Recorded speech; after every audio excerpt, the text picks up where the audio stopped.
दोस्तों क्या आप जानते हैं हम देयर के साथ कई सारी वर्ब्स का भी यूज कर सकते हैं, जैसे there seems to be, there remains, there exist, there is to be या फिर there is likely to be. क्या आप लोग ये जानते हैं कि इन पांचों में क्या बेसिक डिफरेंस है? क्या आप ये जानते हैं इन्हें कैसे सेंटेंसेस बनाए जाते हैं? अगर आप नहीं जानते हैं तो मैं आप सभी से रिक्वेस्ट करना चाहूंगा कि आज कि इस वीडियो को आप एंड तक जरूर देखें, क्योंकि आज मैं आप लोगों को स्टेप बाय स्टेप सब कुछ पढ़ाने वाला हूं, सब कुछ बताने वाला हूं। सारे रूल्स जो आपको इन सभी कॉन्सेप्ट्स के बारे में पता होना चाहिए, आज की इस वीडियो में हम डिस्कस करेंगे। बस आपको करना इतना है कि आपको इस वीडियो के एंड तक बने रहना है, क्योंकि मैं आप लोगों को कई सारे सेंटेंसेस देने वाला हूं, कुछ प्रैक्टिस के लिए, कुछ सीखने के लिए। तो चलिए दोस्तों आज की इस वीडियो को स्टार्ट करते हैं। दोस्तों जब भी कुछ होने की संभावना होगी तो वहां पर हम हमारा पहला कॉन्सेप्ट यूज करेंगे, और वो कौन सा होगा? There is likely to be. जहां पर भी कुछ होने की संभावना हो। यहां पर चार अलग अलग सेंटेंसेस हैं, इनकी मदद से सीखते हैं। सबसे पहला सेंटेंस लिखा है there is likely to be rain in the evening. मतलब हो रहा है कि इवनिंग में बारिश होने की संभावना है। अगला सेंटेंस देख लो, there is likely to be heavy traffic on the way. Heavy traffic आप अच्छे जानते हैं, काफी ट्रैफिक होने की संभावना है, रास्ते में ज्यादा ट्रैफिक मिलने की पॉसिबिलिटी है। आगे, there is likely to be a delay in the project. मतलब आप अच्छे से जानते हैं कि प्रोजेक्ट में क्या होने की संभावना है? देरी होने की संभावना है, पॉसिबिलिटी है।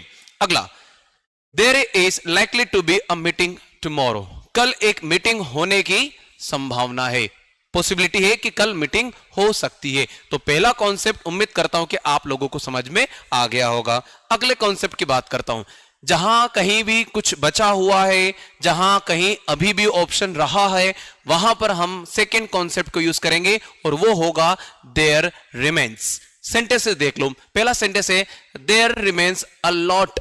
अ लॉट मतलब बहुत ज्यादा बचा हुआ है।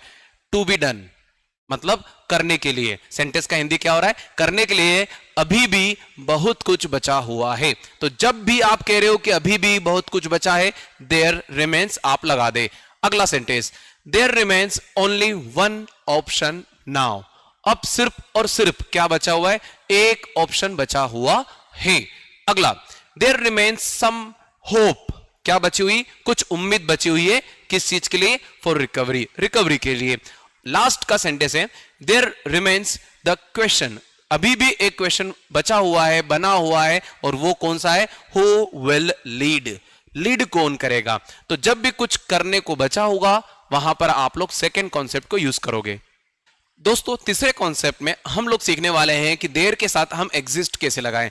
कुछ सेंटेंसेस देख लो। सबसे पहला सेंटेंस लिखा है देयर एग्जिस्ट। अब एग्जिस्ट का मतलब क्या होता है? मौजूद होना। ठीक है, अब लिखा क्या है वो देखते हैं कि देयर एग्जिस्ट अ सोल्यूशन। क्या है? एक सुझाव, एक रास्ता है टू एवरी प्रॉब्लम। हर प्रॉब्लम का कोई ना कोई रास्ता या कोई ना कोई सोल्यूशन मौजूद होता है, हल उसका मौजूद होता है।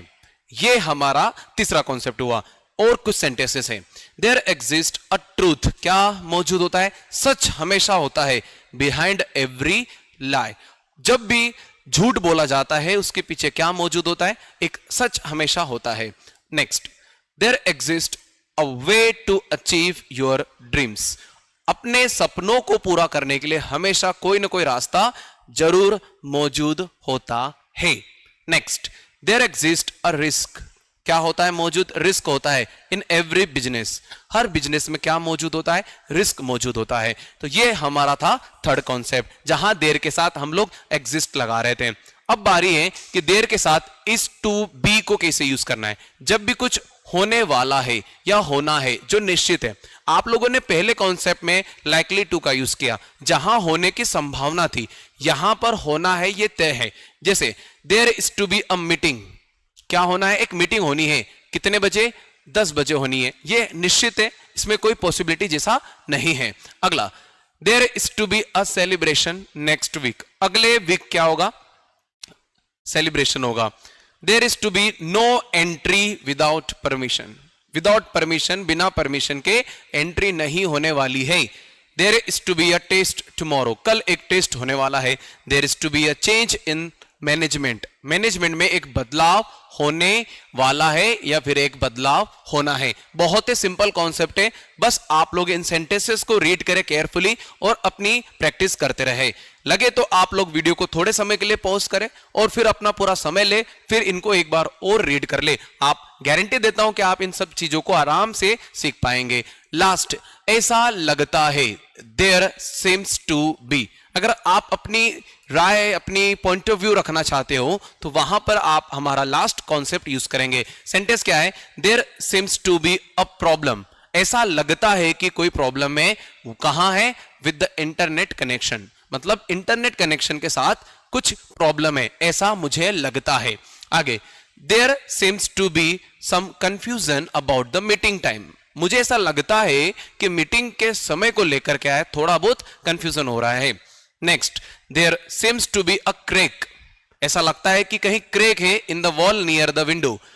विंडो के पास, खिड़की के पास कोई क्रैक है, ऐसा लगता है। And the last sentence, there seems to be a mistake. एक गलती दिखाई दे रही है, कहां पर? इन द कैलकुलेशन, मतलब कैलकुलेशन में कुछ गड़बड़ी आपको देखने को मिल रही है, तो मुझे ऐसा लगता है। तो अगर आपको कहना है कि ऐसा लगता है तो वहां लगाएंगे देयर सीम्स टू बी। आप लोगों ने 5 अलग अलग कॉन्सेप्ट्स देखे, एक बार चाहे तो आप रिवीजन के तौर पर देख सकते हैं कि ऐसा लगता है, देयर सीम्स टू बी, बचा हुआ है अभी भी, देयर रिमेन्स, मौजूद होता है, देयर एग्जिस्ट, होने वाला हो, देयर इज टू बी, होने की संभावना है, there is likely to be. तो ये 5 ऐसे मैंने कॉन्सेप्ट्स आप लोगों के लिए लेकर आए जो देयर के साथ यूज किया जाता है। आज का वीडियो आपको कैसा लगा? आज की इस एडवांस इंग्लिश स्ट्रक्चर पर बेस्ड इस वीडियो में आप लोगों ने कितना क्या सीखा, मुझे कमेंट करके जरूर बताएं। Thank you so much for watching this video. Thanks a lot.